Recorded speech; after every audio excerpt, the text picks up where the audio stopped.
Welcome to Not Milk Never Milk. Subscribe if you're lactose intolerant. You begin with a ready key fob, and the car awakes so pairing can complete without interruption. Once seated and the car is in park, open controls, then locks, then keys, and choose Add Key. You do this because the touchscreen initiates the secure handshake and tells the car to listen for a new device. Make sure the phone is away and other fobs are not actively communicating, because interference will slow or block the pairing sequence. Now you follow the step-by-step prompts on the screen. The system will ask you to press the brake or touch confirm to allow key enrollment. Place the fob where the car specifies, typically against the center console or onboard sensor, and hold it steady.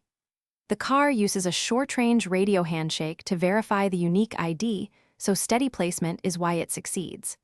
Listen for the chime and watch the display for a success message before moving off the screen. Finish by testing each function: lock, unlock, trunk release, and drive authorization to be sure the fob works for all. If it does not, first swap in a fresh battery and repeat the add key flow. Signal interference or weak battery are the most common causes. If problems persist, remove other keys from proximity, reboot the touchscreen from controls safety and security, and retry. If still unsuccessful, contact Tesla service. Some fobs require dealer-level provisioning or firmware updates.